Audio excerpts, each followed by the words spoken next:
Bueno, en primer lugar, quisiera darle las gracias a todos por estar aquí presentes. La verdad es un honor para mí estén aquí. Dar las gracias a la Red Global, a Carlos, a todo el equipo aquí, a Jaime.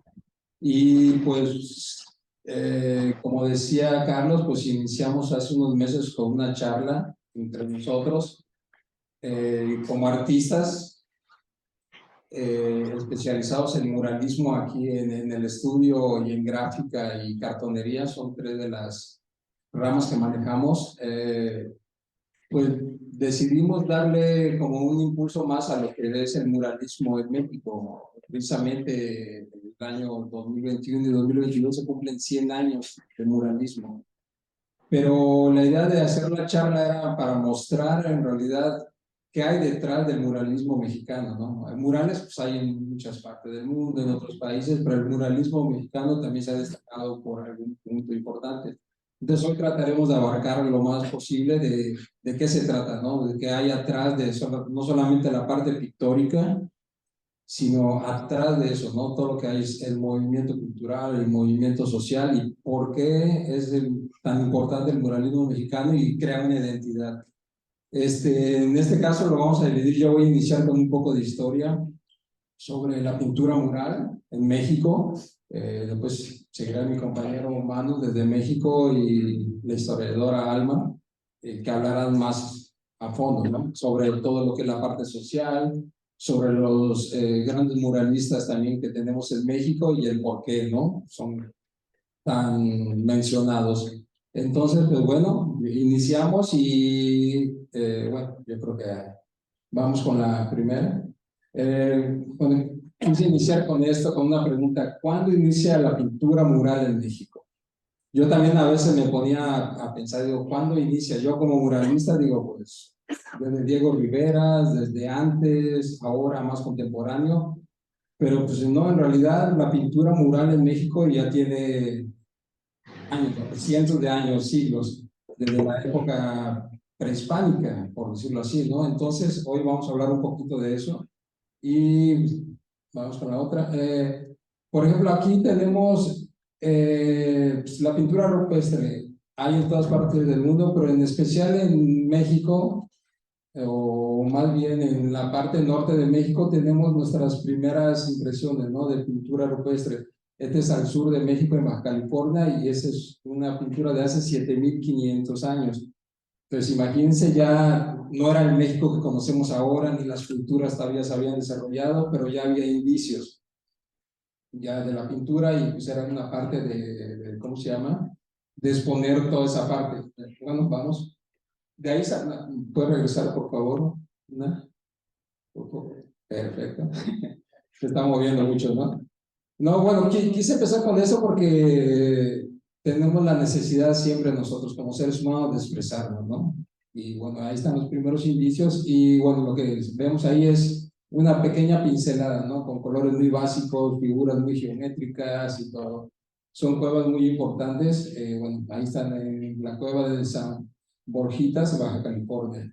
Ahora sí pasamos de ahí, vamos a saltar me voy a enfocar un poco más a la época prehispánica, entre el año 200 y 900 después de Cristo, y vamos a enfocarnos en algunas zonas. En este caso, Chichén Itzá son zonas arqueológicas de la cultura de México. Fue tan diversa y es tan grande que tenemos varias zonas. Chichén Itzá, que es al sur de México, Teotihuacán, más hacia el centro de México, Tulum, que es más hacia el Caribe, Tajín, que es en el centro, en el Golfo de México. En todas esas zonas y más todavía se empezó a desarrollar todo lo que es el movimiento artístico prehispánico, ¿no? Y bueno, vamos con la siguiente. Estos podrían ser como los primeros indicios de la pintura mural en realidad en lo que es México o la cultura mexicana. Aquí son dos muestras, una es de la cultura maya y abajo de la cultura azteca. ¿Por qué quise presentar estas dos? La primera es, si se dan cuenta, ya hay un poco de expresividad, ya se quiere mostrar algo, se quiere decir algo y algo que quiero mencionar y enfocar es que México tiene algo interesante, digo, está rodeado de dos grandes mares, el Atlántico y el Pacífico. Entonces, de alguna forma no tuvo alguna conexión con el resto del mundo por un buen tiempo, no o sea, Europa, Asia, África, no había conexión. Entonces, conforme llegaron las culturas, empezaron a crear y a hacer su base, empezaron a hacer su propio movimiento y su propia expresión artística. ¿Y cómo lo hacían? Con todo lo que tenían alrededor, su entorno, la naturaleza y, por supuesto, decirlo. Y pues ahí vemos que sus colores eran muy básicos, en el de arriba muy terracotas, por la tierra, amarillos, y abajo pues ya se ve un poco más de color, el azul y otras partes. Y bueno, pues ahí hay un pequeño texto que dice: el arte mural desde su existencia busca como objetivo principal expresar y comunicar según la sociedad del momento en la que haya nacido la corriente, el tiempo y época transcurrida. Yo creo que hasta ahora sigue vigente. Vamos a la que sigue. Otro ejemplo de pintura mural en la época prehispánica o en México, a ver si logran ver desde aquí. A ver, creo que me voy a mover un poquito a ver, para que puedan ver. A lo mejor algunos podrían O pasar. sea, sí, bueno. Con tu silla. Sí, no importa. Lo importante es que, a ver, aquí tengamos. En este caso, este es un detalle de un mural de Bonaparte. Bonaparte es al sur de México, igualmente, es una zona arqueológica muy importante. Y aquí sí se ve, ya cambió la expresividad, ya hay más composición, ya se quiere decir más cosas, hay más diseño. Claro, ahí cuando fue encontrada, pues estaba muy deteriorada. Ahorita vamos a ver un poquito más cómo fue restaurada, cómo se hizo una restauración. Algo que quiero hacer hincapié es que fue en el año 790, 791, entonces, bueno, tiene muchos años, ¿no? Entonces estamos hablando alrededor de 1200 años. Vamos al siguiente. Este ya es la pintura, ¿no? Es una restauración de la misma pintura dentro de un edificio. Y si se dan cuenta, pues ya empieza a mostrar algo, a expresar más cosas. En la parte de abajo son danzantes, arriba es un gobernador, o sea, es una parte de alguna forma hasta política, ¿no? De querer mostrar. Y siempre, solamente estos murales estaban en sitios muy importantes, ¿no? En templos, en la ciudad, en las casas de los gobernantes, de los sacerdotes. Entonces, por eso se me hizo muy importante ver cómo se manejaba. Vamos a la siguiente. Este es otro detalle de otro mural, este es en Tlaxcala, en Cacastla se llama la ciudad. Y si se dan cuenta, aquí ya la expresividad de los personajes tiene más movimiento, hay más riqueza, hay más detalle. Igual, es un poco más, ahí van juntando lo que es el misticismo y la religión, ¿no? Que se iba manejando. Pues, hay que recordar que en la época prehispánica no existían tanto los dioses como los conocemos aquí en otras religiones católicas o de otro tipo. Para ellos todos tenía alma, ¿no? Todo lo que estaba alrededor, el sol, la luna, la tierra, el agua, era alguien importante y esa era una forma de representarlo. Por eso hay mucho movimiento y otras cosas. Vamos a la que sigue, por favor. Esta es la misma, bueno, otro detalle de imagen, y aquí sí se dan cuenta, ya empiezan a decorar las paredes, ¿no? Ya se ve más decorativo. Esta es una reestructuración de esa misma zona. Y entonces lo que querían ellos mostrar es que cuando llegara la gente que por supuesto no sabía la historia, se la querían presentar con imágenes. Entonces lo que ellos buscaban eran que las paredes hablaran, ¿no? Que mostraran, sin decir ellos algo, que las puras imágenes les mostraran, ¿no? Toda lo que es la historia, bueno, también de alguna forma era como un sometimiento, ¿no? Hacia las otras personas. Vamos con la que sigue. Esta imagen la quise mostrar porque la pintura mural en la época prehispánica empezó no solamente a aparecer en las paredes, en los centros ceremoniales, en los templos, sino se fue integrando también al espacio. Esta la quise mostrar porque si ven hay unas escaleras y lo que hizo en este caso el artista, los artistas que trabajaron, incorporaron y se dan cuenta, parece que es como un río o agua que va bajando y eso lo hace ver todavía más así, integrado al espacio, ¿no?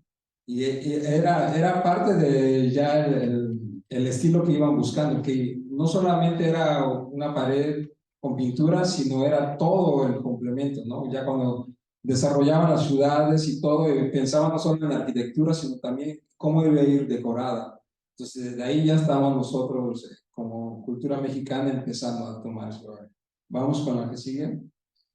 Este ya es un edificio ya más completo y si se dan cuenta, pues ya se ven los diseños ya más elaborados, ya empieza el alto relieve, pero también con colores. Bueno, en la pintura anterior, si se dan cuenta, ya la paleta de colores es más extensa, ya tenemos mucho más colores, ¿no?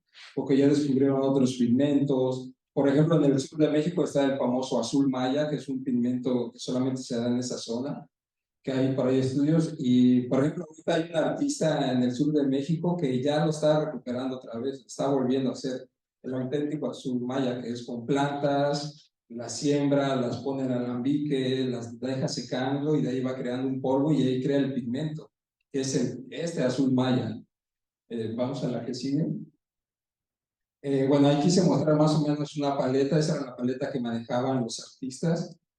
Ahí ponían los pigmentos, los colores, iban agarrando sus utensilios y bueno, y no solamente pasaron de las paredes, también ya fueron a diversos objetos, ¿no? En este caso, pues bueno, platos, unos cántaros de barro y más cosas, pero seguían con las figuras elaboradas y con más color y con más expresividad. Vamos al que sigue, por favor. Bueno, todo eso se fue desarrollando durante esos 700, 900 después de Cristo y fueron diferentes culturas, como les decía, cada una fue desarrollada. Por ejemplo, estaba la cultura azteca, la cultura maya, que en realidad la cultura maya fue antes que la azteca, terminó su periodo y después empezó la gran cultura azteca, entonces parece como que fueron en la misma época, pero no, hubo mucha diferencia, ¿no? De años o de siglos. Entonces, de alguna forma, pues fueron ahí intercambiando estilos, fueron intercambiando ideas. Entonces, artistas del centro de México iban hacia el sur y después del sur iban ahí hacia el centro de México y pues también encontraban similitudes y como todos los artistas pues, absorbemos esa información y empezamos a crear un propio estilo, ¿no? Cada quien va creando su propia interpretación. Pero de ahí saltamos hasta la conquista, ¿no? Que es cuando llega España, y ahí cambió completamente lo que es el muralismo y la forma de expresión a esto que viene ahora. Ok, aquí ya completamente los temas de dioses, misticismo y otra cosa desaparecen, porque llega a España, en este caso, y empieza pues a querer también enseñar, porque la gente pues no sabía leer, no había texto, y con imágenes, ¿cuál es la mejor forma de hacerlo? Pues igual, con pintura, con murales, igual en casas, en las iglesias, y empezaron a poner pues igual imágenes más religiosas, y claro, ya traían toda la técnica de aquí de Europa, ¿no? Y los artistas que estaban en ese momento mestizos, que ya eran mestizos, pues empezaron a agarrar esas técnicas. Vamos a la que sigue. Y seguimos con lo mismo, ¿ven? Ya la expresividad, la composición, la pintura figurativa, va agarrando un contexto ya más fuerte, pero algo que quiero apuntar es que sigue estando esas escenas, ¿no? De gente, de movimiento, de expresar todo lo que tenemos a nuestro alrededor en ese momento, ¿no? Cómo se llevaba la vida diaria y por supuesto ponía lo que es la religión, temas religiosos. Vamos a la que sigue. Esta es una imagen que quise comparar, ¿no? Una de una zona arqueológica de Bonampak y otra, esta es en la Catedral de México, es un mural de 8 metros aproximadamente, la primera del año 791, la segunda creo que de 1680. O sea, hay una gran diferencia, pero si se dan cuenta, pues hay una misma similitud, mostrando igual, ¿no? La clase política, la religión, de alguna forma, entonces no cambia eso, lo que cambia es el estilo, ¿no? Los colores y la... Bueno, otra cosa que quería apuntar es que en la pintura de Bonaparte tenía una fecha muy especial, que venía registrada, que era el 11 de noviembre del año 791. Entonces esa pintura dentro de 2 días va a cumplir 1200 años, y sigue todavía vigente. Eso es algo muy importante. Eso quiere decir que el equipo de ese gobernador tenía un buen equipo de mercadotecnia, ¿eh? Sí, ¿no? Para que todavía sigamos recordando ahí toda esta parte. Eh, bueno, más adelante ya en la segunda etapa de la plática, nuestro compañero Mando ya va a hablar un poco más de toda la parte más contemporánea y de cómo inició el movimiento oficial ¿cómo se llama? En el muralismo de México y el por qué. Vamos con otra imagen, ya casi para terminar esta primera etapa. Este es un mural de los primeros murales que inició en México. Volvemos a lo mismo, está en un espacio muy importante que es la preparatoria, San Ildefonso en ese momento, ¿no? También de México. Y eso fue de los primeros murales con el que empezó el movimiento, con Diego Rivera. pero volviendo a mostrar lo mismo. Diego Rivera en ese momento pues, estaba mostrando un poco más también de misticismo, haciendo un poco alegoría a todo lo que era México y lo que queríamos en México en ese momento con el movimiento no era mostrar al mexicano como, o el indígena mal llamado, como un indígena de vitrina, que está en la vitrina y que se vea bonito, sino como el indígena o las personas reales que vivían ahí, mostrando las costumbres y todas las demás, volviendo a lo mismo. Entonces, bueno, a partir de ahí es cuando ya inicia todo lo que es el movimiento o el nuevo movimiento, ¿no? De esa época que es en el año 1914, 1920. Como le decía en un momento, el compañero Manu les va a enviar más información. Entonces, bueno, este es un pequeño resumen, una historia de cómo en realidad el muralismo o la pintura mural en México no es de 100 años oficialmente, sino ya ahí ya tenemos mínimo 1200 años de estar trabajando, de estar desarrollando y de tener una expresividad propia como mexicanos, que yo creo que es lo que marca la diferencia y por eso es tan connotado todo lo que es el movimiento muralismo en estos momentos, ¿no? Bueno, por mi parte es todo y ahorita le voy a pasar la palabra a Manu para que sigamos con la conferencia. Gracias.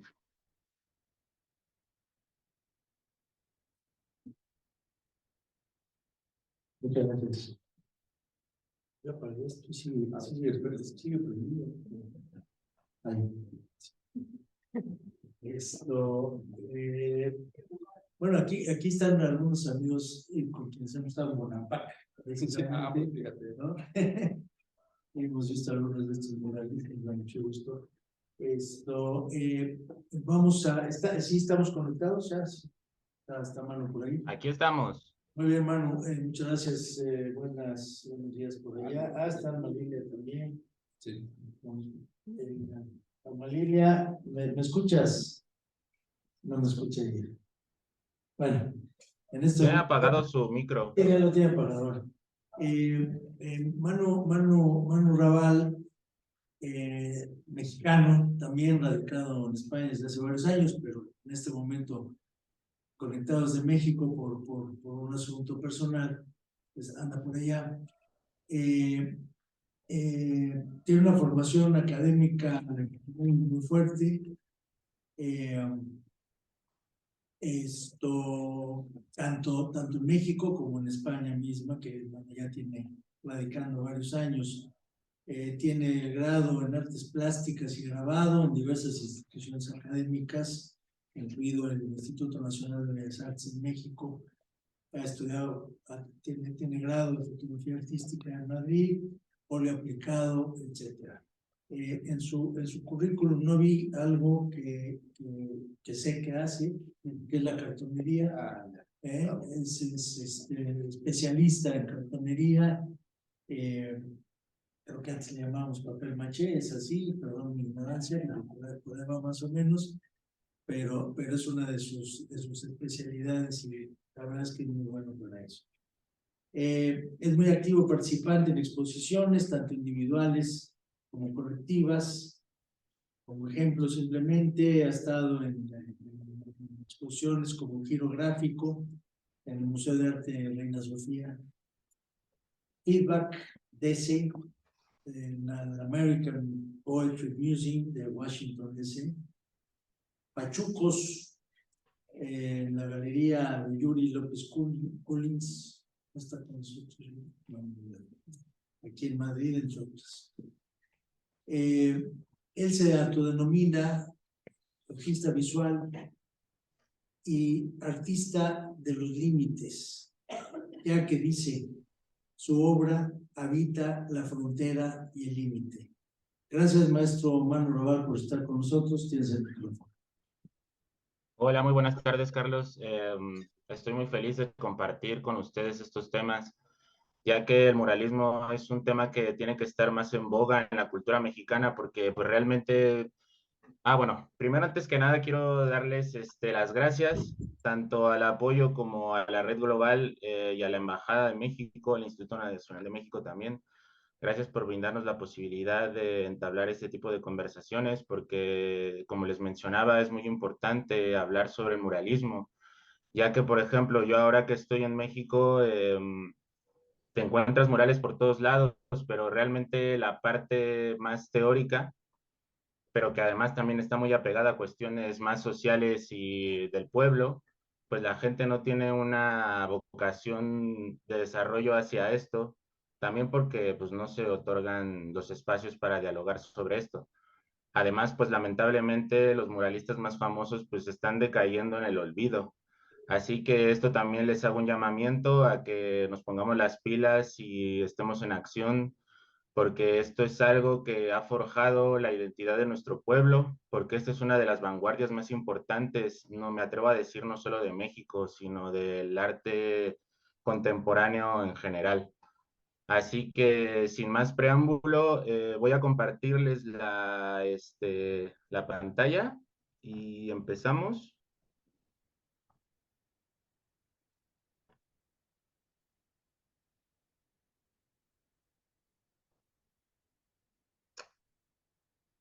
Ahí se ve bien, ¿verdad? Sí, sí, ya está, se logra ver. Un segundito. Vale, pues como les decía, el movimiento muralista básicamente se divide en 4 etapas. Esas 4 etapas inician en los años 20, pero bueno, justo también volviendo un poco a la charla y a lo que ha comentado el maestro Toniel, para los muralistas siempre fue muy importante este contexto del arte prehispánico, porque, por ejemplo, los grandes baluartes del muralismo, como lo fueron Siqueiros Rivera y José Clemente Orozco, ellos tuvieron la posibilidad de viajar a Europa, ¿no? Así que entonces, obviamente, cuando nosotros en el ramo de las artes iniciamos nuestro devenir en estos rubros, pues siempre recibimos pues, la educación europea, ¿no? Así que entonces los muralistas pues se decantaron por hacer este viraje hacia la parte más antigua de nuestras propias raíces, ¿no? Así que entonces, como bien decía el maestro Toniel, se fijaron mucho en la paleta de colores, en los espacios arquitectónicos, porque un detalle que tenía el muralismo mexicano a la hora de empezar es que las paredes, digamos que cada uno de los muralistas se adaptaba al formato de la pared, porque digamos que para poder contemplar bien un mural, pues hay que tener un espacio visual, hay que verlo de manera objetiva, también visualmente hablando. Así que entonces en este caso, pues ellos atacaban las paredes y lo hacían pues como ellos se les daba a entender, ¿no? O sea, como a ellos se les daba la gana básicamente. Así que bueno, entonces ya le digo que se divide en 4 etapas. Primero empieza en los años 20, que es la búsqueda de la identidad. Así primero se empiezan a utilizar edificios públicos. Ahora les iré desgranando cada una de estas facetas. De entrada, pues empezamos con esto, ¿no? La década de los años 30 Manu, trata de... ¿Sí? ¿estás mostrando imágenes porque no se ven aquí? No, Oh. no, no, todavía no, todavía no. Ah, ok, perfecto. Ya, Solo gracias. es la introducción. Así que bueno, la década de los años 30 deriva en una identidad nacional, se buscan nuevos espacios, por ejemplo, se pinta en sindicatos, en escuelas, en mercados.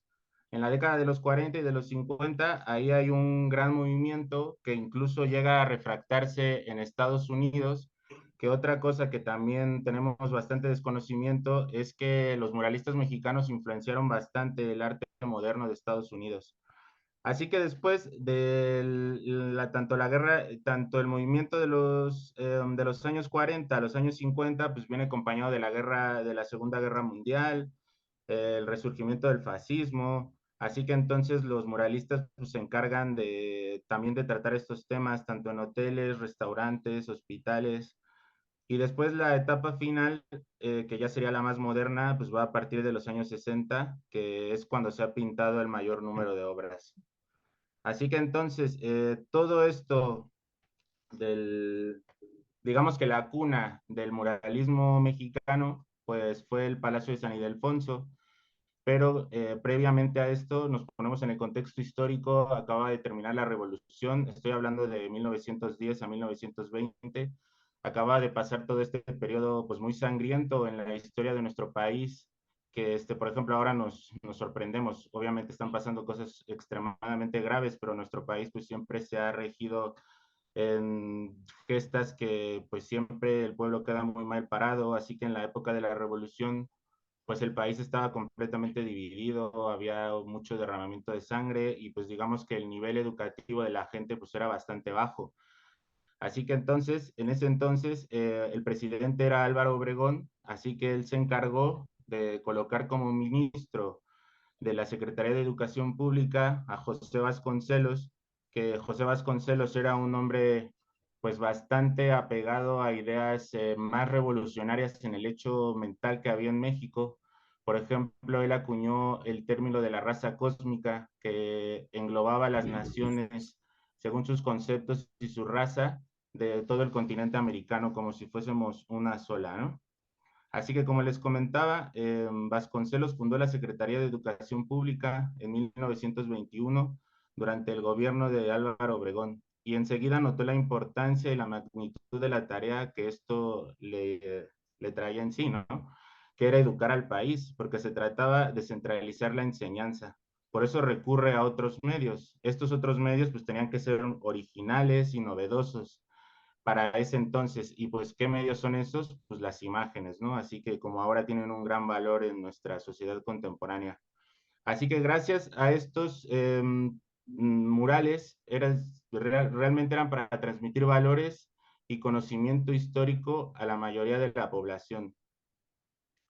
Entonces decide la idea de llamar a pintores y artistas para pintar muros y edificios públicos para ayudar de alguna manera a la labor a la labor de los docentes en las aulas. Así que entonces, pues los murales servían para contar historias y pues también para contar las epopeyas del país y que la gente pues las asimilara de una manera más fácil, ¿no?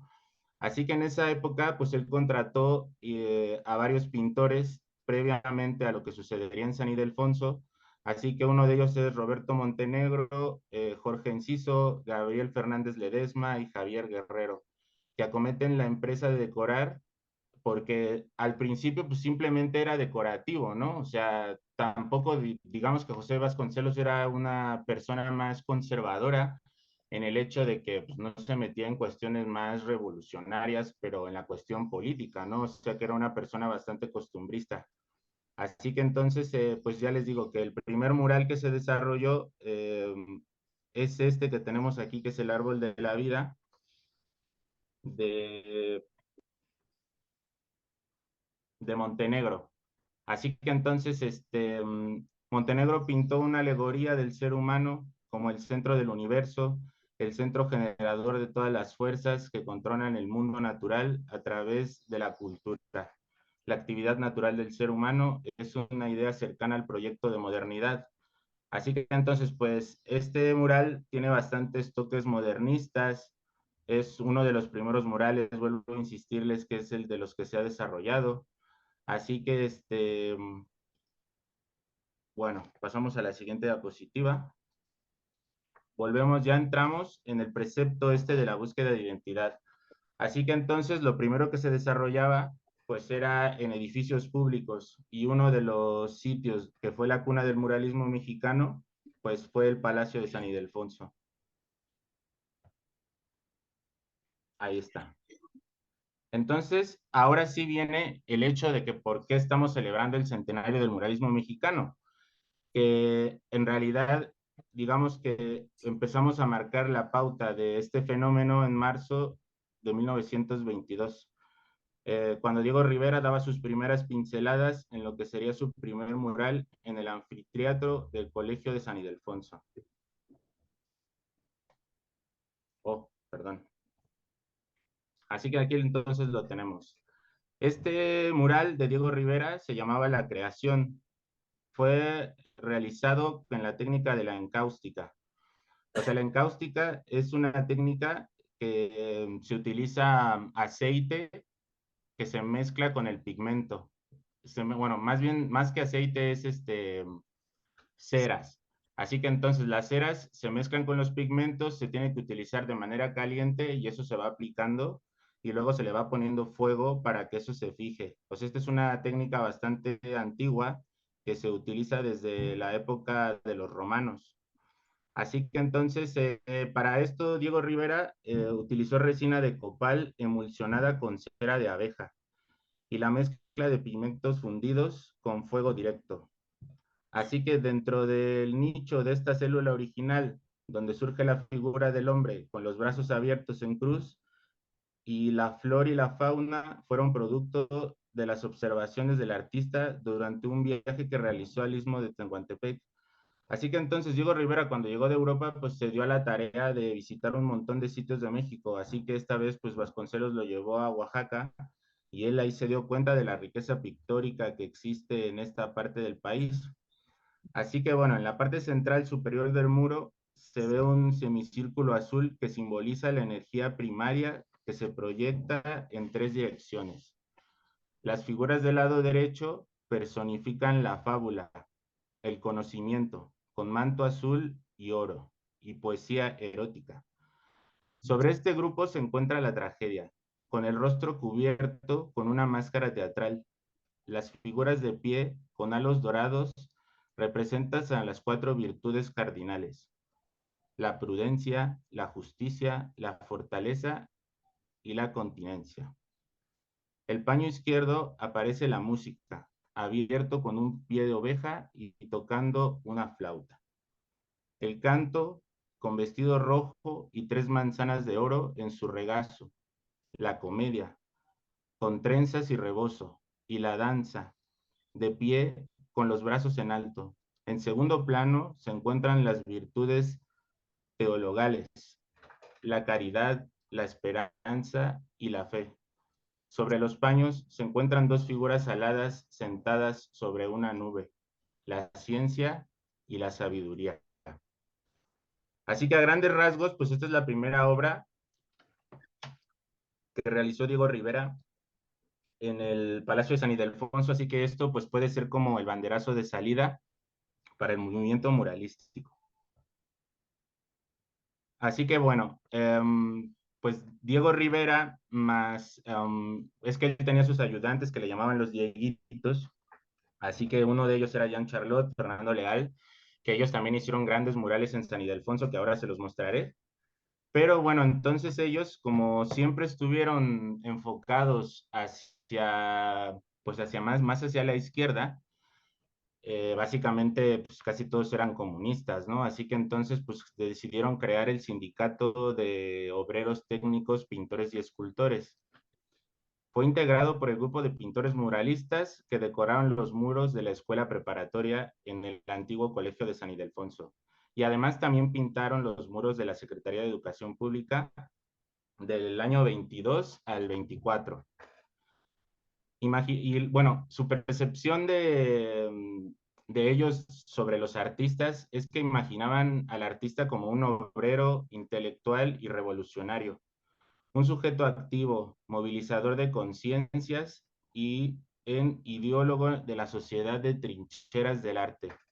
El perfil del artista se dibujaba en relación con otros actores que sustentaban sus plenamente sujetos e encrispados detonadores. Así que entonces siempre planteaban un contacto en contra del canon más burgués, así que además también estaban en contra pues, de los preceptos más academicistas, ¿no? Porque, por ejemplo, pues también en esa época en México, pues la academia era lo que imperaba, ¿no? O sea, que la gente no valoraba mucho las cosas que ellos hacían. De hecho, tenían bastantes problemas en San Ildefonso, porque siempre, pues tenían el problema de que, por ejemplo, la sociedad era demasiado católica, incluso en el propio colegio de San Ildefonso, pues los estudiantes también eran bastante conservadores, así que constantemente estaban en contra de los propios muralistas. O sea, por ejemplo, Diego Rivera o John Charlotte, pues siempre tenían que ir con pistolas en el cinto porque los estudiantes, pues,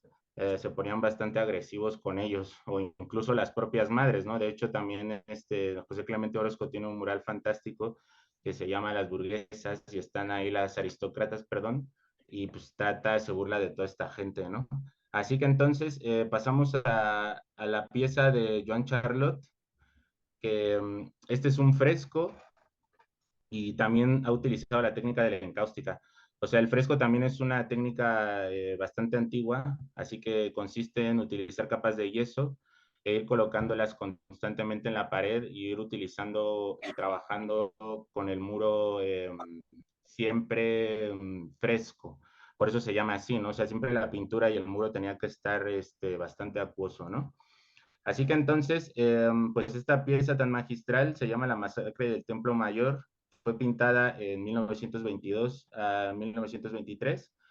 Y bueno, Joan Charlot en esa época era súper jovencito, tenía 25 años. Y pues digamos que este mural marcó una pauta muy particular en el muralismo mexicano, porque por ejemplo este tipo de dinámica pues no se realizaba. Así que entonces Diego Rivera también mamó mucho de las técnicas pues de sus propios ayudantes, ¿no? Porque también tenemos que tener en cuenta que el muralismo mexicano, digamos que no, o sea, para muchos románticos se piensa que Siqueiros y Rivera estuvieron teorizando mucho tiempo y llegando a puntos claves, pero en realidad el muralismo, digamos que se gestó sobre la marcha. Así que más bien lo que querían estos chavalillos pues era pintar, ¿no? Y estar trabajando. Así que entonces, en el caso de este mural de Charlotte, el muro está dividido en un eje central, marcado por un enorme bastón de 3 colores. La disposición inclinada del muro eh, per permite imprimir una gran fuerza a los soldados españoles, que son estos que se ven así todos robóticos y todos grandes. Charlotte se inspiró en la batalla de San Ramón de Paulo Coelho, y se apoyó en una interpretación criollista del propio Vasconcelos. En el ángulo inferior derecho, 3 hombres atestiguan el hecho. Está Diego Rivera y Fernando Leal, están a la derecha del mural. Y el propio Charlot también se ha incluido en el mural mismo. Y el niño que está ahí con ellos pues, representa el futuro. A lo largo del borde inferior del muro, el pintor escribió: fue tanto el alboroto de la ciudad y la vocería que se levantó que los montes se hacían resonar y a las piedras había quebrantar de dolor y de lástima. Esta es una frase de Durán. En los paneles de los muros que flanquean el vitral de la bienvenida de Charlotte, ejecutó 4 pequeños frescos. El primero de la derecha está el escudo de la Universidad Nacional Autónoma de México. Bueno, es una pena que no pueda tener la imagen, pero estos están ahí a un costado. Y en el otro hay una imagen de Cuauhtémoc, el último emperador. Así que bueno, este es el mural de Jean Charlotte. Pasamos al siguiente, que es el de Fermín Revueltas, que Fermín Revueltas pues también era, pues digamos que el más revolucionario de todos los pintores, pues era el que estaba más comprometido políticamente. De hecho, pues tenía bastantes ideas apegadas a la izquierda. Y bueno, y paradójicamente, pues este mural se llama Alegoría de la Virgen de Guadalupe, que lo realizó en 1922 al 23. Y pues además era ateo, ¿no? Y bueno, este mural también lo hizo en la técnica de la encáustica. Y es la representación alegórica de una tradición mexicana, que es la veneración de la Virgen de Guadalupe. La composición piramidal del mural eleva la figura guadalupana a un primer plano. En ambos lados se encuentran 2 mujeres que simbolizan el mestizaje, mientras en la parte inferior se aprecia un grupo de hombres y mujeres con características de diversas regiones del país. Pasamos al siguiente mural. Este es de Ramón Alba de la Canal. Este se encuentra enfrente de donde está el de Alegoría de la Virgen de Guadalupe. Se llama Desembarco de los Españoles y la cruz plantada en tierras nuevas.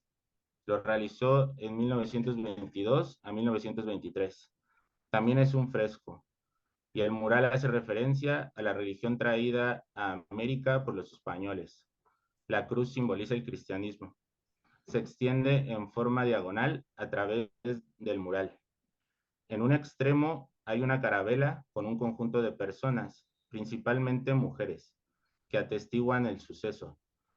El pintor plantó la implementación de lo que consideraba Vasconcelos los orígenes e intelectuales de Hispanoamérica. Porque bueno, también Vasconcelos pues defendía mucho el hecho de la Unión Hispanoamericana. Así que bueno, pasamos al siguiente mural. Este es de Ramón Alba de la Canal. No, perdón. Este es de Fernando de Leal. Se llama La Fiesta del Señor de Chalma. Este fue pintado en 1923 a 1924. También es un fresco. El tema central de este mural es el sincretismo cultural, tema propio del nacionalismo mexicano. Conviven en la escena pues, lo profano y lo religioso, con la participación de diversos personajes como danzantes, eh, gente con máscara, atuendos muy coloridos, penachos, niñas vestidas de blanco con coronas de flores, hombres y mujeres y un sacerdote. Y esta fiesta es común en muchos lugares del país, no solo en el pueblo de Chalma.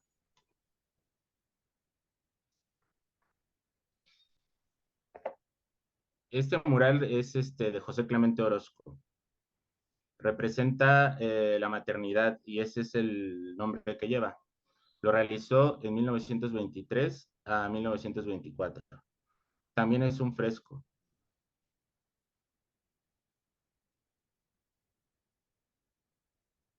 Este mural forma parte de un primer proyecto de un conjunto titulado Los dones que recibe el hombre de la naturaleza, que fue destruido por el propio Orozco para realizar los que hoy podemos apreciar.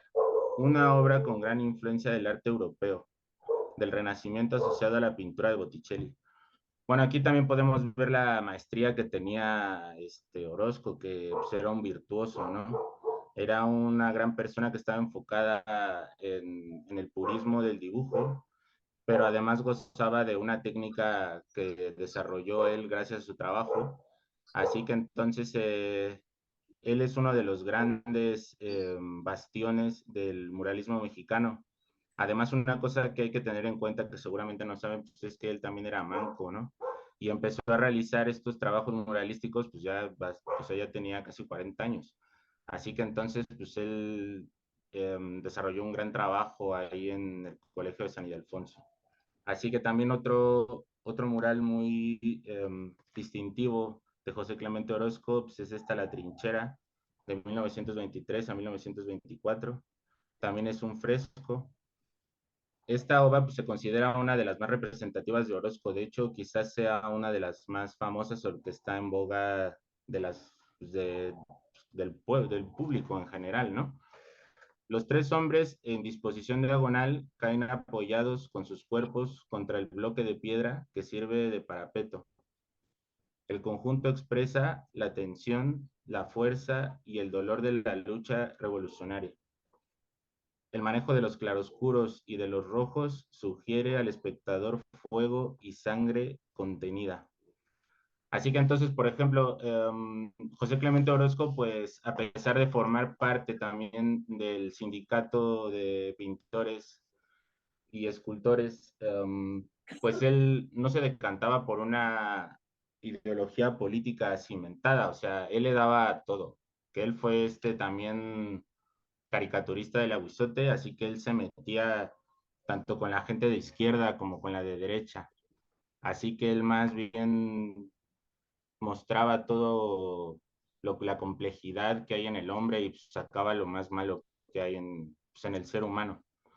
Así que bueno, entonces pasamos al siguiente. Este mural yo creo que es uno de los más desconocidos, que también está ahí en un patio bastante oculto en el Colegio de San Ildefonso. Pertenece a David Alfaro Siqueiros. Tiene por nombre El entierro del obrero sacrificado.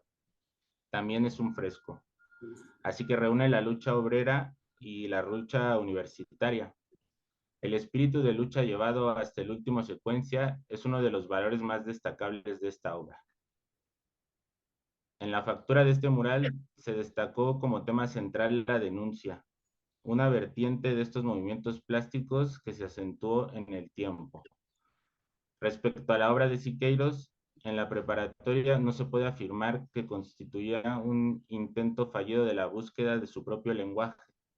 Al contrario, representó un claro ejemplo de que la experimentación y la persecución de su propio fue un gesto compartido para todos los muralistas. Esto es lo que les comentaba, que pues el movimiento muralista se fue forjando con el tiempo, ¿no?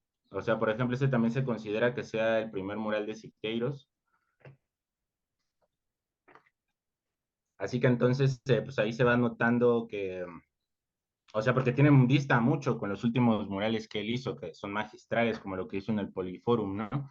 Así que entonces, pues aquí se ve que son sus primeros intentos por desarrollar este muralismo que le interesaba a él, ¿no? O sea, llegar a este punto de generar algo pues nuevo, porque él siempre tenía esta consigna de generar algo nuevo. También fue alguien que se especificó mucho en identificar los espacios. Por ejemplo, a él le interesaba mucho la fusión que había entre la arquitectura y el muralismo, principalmente la pintura. Así que entonces él decía, bueno, de hecho él tiene un tratado de pintura que se llama Cómo pintar murales, y pues en este tratado habla sobre todo eso, ¿no? De cómo educar al espectador y cómo tener un ojo sagaz que se puede fusionar bastante bien entre la arquitectura y la pintura. Así que justo también en este periodo, pues Diego Rivera también estaba contratado, que tenía muchas posibilidades de seguir generando más murales. Y pues vamos a hacer una pausita aquí en la Escuela Nacional de Agricultura, en la Universidad Autónoma de Chapingo, donde pues coloquialmente hablando le llaman la Capilla Sixtina Mexicana o Riverista. Así que como podrán ver, pues el trabajo que ha realizado en este espacio pues es magistral, ¿no? O sea, tiene una depurada técnica que nos lleva a un aspecto bastante alto del muralismo. Y pues también como en esta época, bueno, es que también Diego Rivera pues ya era el super artista, ¿no? Recordemos que también él vivió su faceta francesa y pues estuvo con Pablo Picasso, con Sutin, con Modigliani. Así que Vasconcelos le dijo, no, pues ya vente a México, ¿no? Así que entonces él fue un pintor bastante vanguardista, que pues ya era parte pues, de la vanguardia del arte, ¿no? Así que entonces pues aquí vino a partir cátedra, ¿no? O sea que básicamente pues fue el artista muralista por excelencia, ¿no? Así que como les comentaba, pues este mural está en la Escuela Nacional de Agricultura, en la Universidad Autónoma de Chapingo. Eh, Al fondo de la capilla, en la pared frontal, porque era una capilla, Rivera expresó en esta pintura la idea de lograr la utopía, un proyecto ideal y perfecto, imposible de realizar.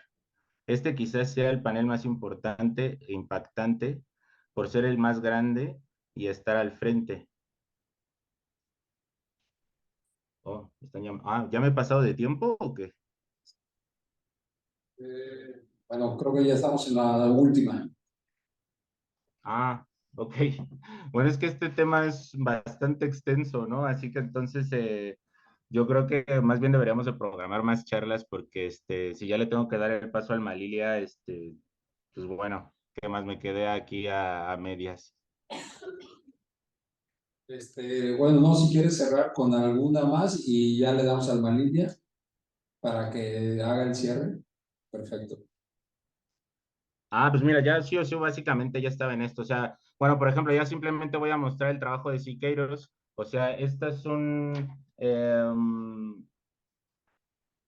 esto se llama Contra el Mito de Cuauhtémoc, y aquí ya podemos ver el trabajo de Siqueiros, que ya estaba más depurado hacia lo que él quería realizar, ¿no? Ya les digo que le interesaba mucho la cuestión del dinamismo y el rollo de que también estaba muy apegado a la cuestión indígena, pero no era indigenista. Siqueiros no era indigenista, le interesaba mucho la arquitectura, justo las primeras pautas que tocaste tu voto. Así que entonces aquí se ve ya un claro ejemplo. Aquí vemos otro. Este es un mural que hizo en el sindicato de electricistas, que aquí, por ejemplo, si tienen alguna vez la oportunidad de venir a Ciudad de México, les va a parecer fantástico, porque básicamente lo hizo en un cubo de una escalera. Así que entonces tienes un montón de ángulos donde poder observar el mural y pues, es fabuloso. O sea, ahí ya se ve la maestría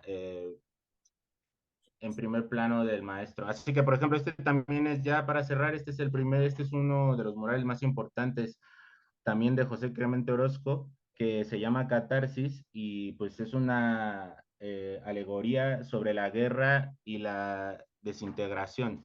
Así que, como les digo, Orozco pues siempre tenía una tendencia muy enfocada también pues, a mostrar ese lado oscuro de la humanidad, ¿no? Así que entonces, pues sus obras a unas personas no les pueden parecer bonitas, pero pues tienen una carga bastante importante.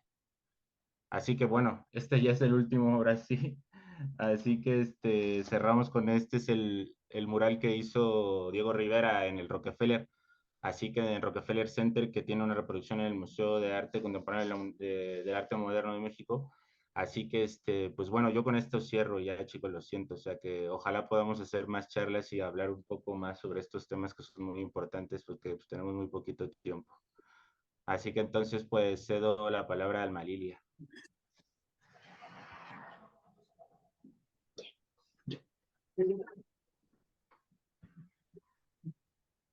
Muchas gracias, Manu. Muchas gracias, Manu. ¿Me escuchas? Sí. Sí. Bueno, muchas gracias. Sí, muy interesante. Gracias. Sí, pues nos falta tiempo, pero por lo menos yo creo que a muchos nos termina de abrir el apetito, ¿no? Para conocer más esta corriente pictórica que se desarrolló en México y que sigue. Vamos a dar paso a nuestra siguiente conferencista. No la veo. ¿Sí la puedo? ¿Está ahí? ¿Nos escuchas, Alma Lilia? Los escucho perfecto. Bueno, en primer lugar... Hola, Ultramar. Y mira, yo creo que en función de ver las imágenes me presento. Soy historiadora del arte, soy mexicana y a mí me toca una parte muy importante de esto que es la trascendencia del muralismo, del MMM. De México al mundo, el muralismo cruza fronteras. La imagen que estamos viendo, a los muros mexicanos les encanta estrenar, ponerle piel a la arquitectura. Desde la piel rugosa de ladrillos, como la de un obrero que estamos viendo, a la humilde de un mercado. Este es el techo de un mercado de la Ciudad de México, donde se ven los productos del maíz. Esta es otra también del mismo mercado, donde están las gentes vendiendo, llevando los productos, etcétera. O desde estos espacios tan humildes hasta el edificio más importante de este país, el Palacio Nacional. Y aquí en Palacio Nacional, Diego Rivera en la escalera hace todo como un abstract, como un resumen de la historia de México. Pero lo que están ustedes viendo es una parte dedicada a los aztecas. Y es la primera vez en el siglo XX, con este muralismo mexicano, con este MMM, Movimiento Muralista Mexicano, que es un arte público, es un arte socialmente comprometido, por lo tanto es un arte político y es un arte colectivo. Y lo que aquí plasma Diego es la incorporación de los indios a la historia de este país. ¿Por qué lo traigo a colación? Porque esto fue como si abriera un grifo. Después de esto de Diego, en todos los palacios de gobierno de este país, como el que estamos viendo, que es el de Michoacán, se recoge la vida local, pero se integra a las comunidades indígenas respectivas. Estas son las guarechitas de Michoacán, con sus trajes típicos, etc. O bien, esta que es una escena muy fuerte en Yucatán durante la conquista, con toda la esclavización de los indígenas mayas. Es decir, Diego Rivera abre una puerta. Y entonces cuando uno viaja por este país, Ahí están todas las historias de todas las etnias de este país. Segundo capítulo. En los años 30, tanto Diego Rivera como José Clemente Orozco y como Siqueiros van a Estados Unidos. Es la depresión, son los años difíciles tras el crack, vemos una pila de gentes, y los tres hacen murales con pintores locales. Diego Rivera, enamorado de la modernidad y de la tecnología, en Detroit, nos deja muchos paneles, pero esto es una maravilla, con la madre tierra hasta arriba, la tierra fecunda, luego los minerales y luego la utilización de los minerales en la industrialización. Diego, enamorado de la tecnología, ahorita traería un dron, porque así era él. Y este otro que ya nos mostraba Manu, lo que ustedes están viendo es el hombre controlador del universo, ojo, queridos, en el Rockefeller Center. Hay un matrimonio imposible entre Mr. Rockefeller, el hombre más rico del mundo, y Diego Rivera, un pintor comunista. Y entonces lo trabaja con cortinas, no deja que Rockefeller lo vea, porque lo que está planteando es este hombre al centro, a la izquierda, el capitalismo, los soldados de la guerra, son los 30, Marte con un crucifijo y la gente viendo. Y del otro lado el contraste, el ejército rojo arriba, banderas rojas, pero quiero que tomen nota, por favor, de Marte del otro lado, del lado derecho, decapitado, y con todas las figuras del comunismo. Están Marx, Engels, Trotsky, Earl Browder, que era el comunista gringo, y lo que verdaderamente ya Nelson Rockefeller no podía aguantar era la imagen de Lenin. Vean el macrouniverso y el microuniverso que tiene el hombre controlador, y a la derecha está Lenin. Y pues bueno, Mr. Rockefeller lo pagó, pero lo borró, lo destruyó. Y cuando Diego regresó a México, dijo, pues ya no me tienen que pagar nada porque ya el ricachón me pagó. Y está en el Palacio de Bellas Artes. Orozco. Manu nos presentó al primer Orozco, este renacentista. Orozco va a dar un cambio total. Y en Estados Unidos pinta esto en una biblioteca, un sacrificio humano. Está la deidad atrás, los sacerdotes sosteniendo al indígena al que le están extrayendo el corazón. Y pinta esto, que se me hace de una fuerza inusitada, en relación a la guerra. Orozco era un nihilista, no creía en la violencia, no creía en la religión, y deja esto que podría ser muy actual. La guerra, un cadáver con las coronitas de flores, con una bandera que puede ser cualquiera, con las fanfarrias, con lo que ustedes quieran. Esto en Estados Unidos. Siqueiros, las siguientes van a ser en blanco y negro, porque se borraron. Siqueiros, esto lo pinta en el exterior, y eso es otra historia. No es lo mismo cocinar en una estufa que cocinar a las brasas. Y pintar esto era a las brasas, a la intemperie, con un grupo de mexicanos, esto es en California. Se llama el Meeting. Abajo vemos a un hombre que está llamando a todos los mexicanos emigrados a pedir mejores condiciones de trabajo, pero fíjense cómo utiliza la arquitectura, las cornisas del edificio, que me parece una solución maravillosa. También en California pinta este otro mural, que se llama América tropical oprimida y destrozada por los imperialismos. También en el exterior.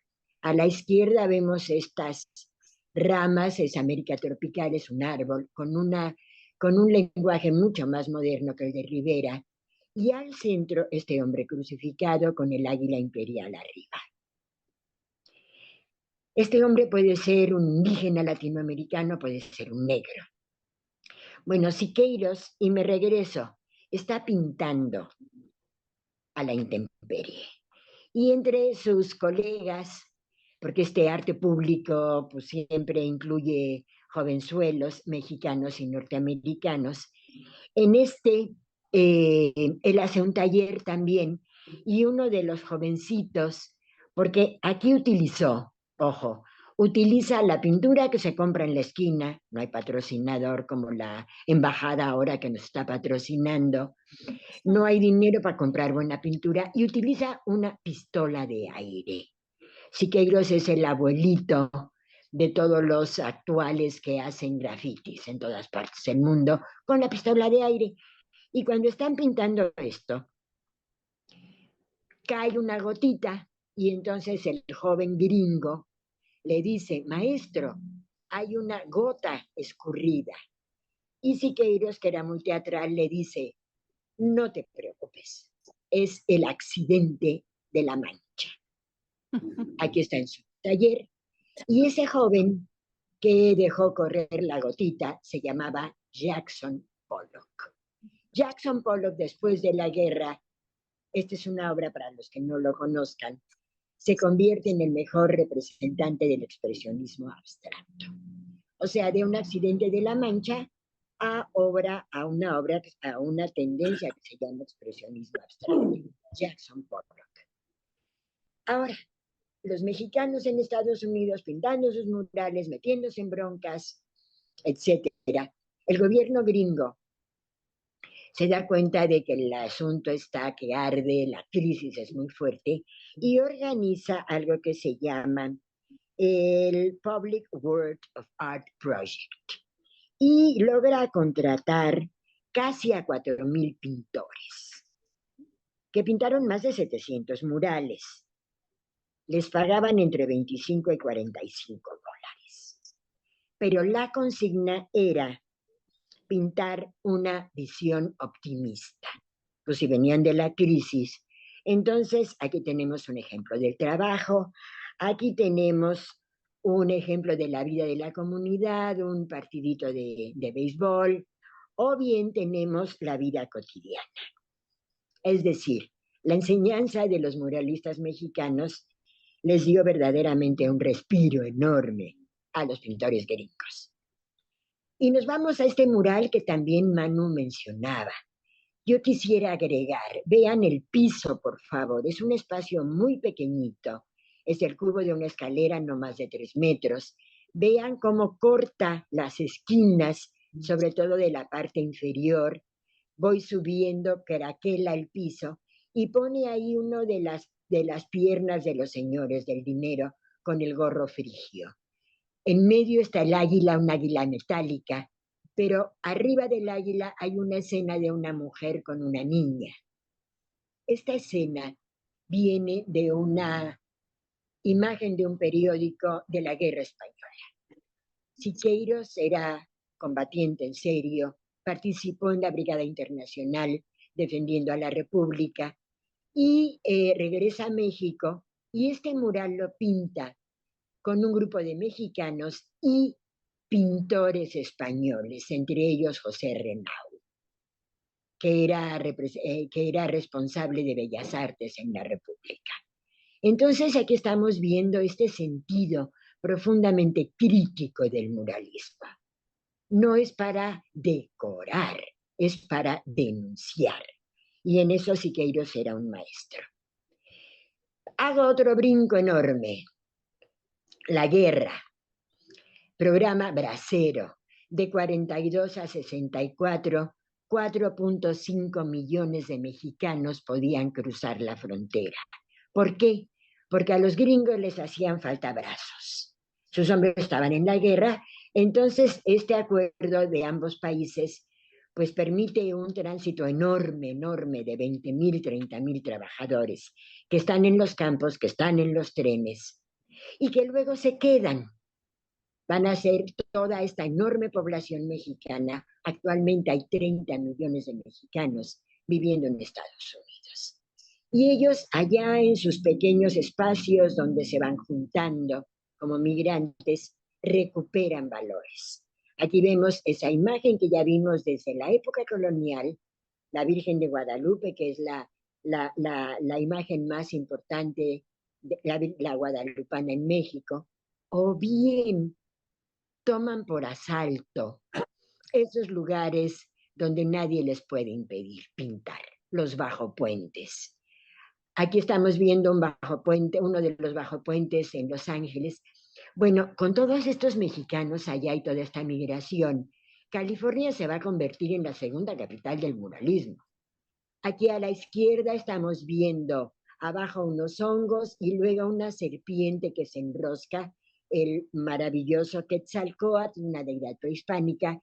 En el otro vemos arriba la figura de un huevo con dos rostros, los rostros de los mexicanos que han emigrado, un árbol que florece, imágenes de la muerte, y hasta abajo a la izquierda este hombre sosteniendo el puente, es decir, los trabajadores mexicanos sosteniendo.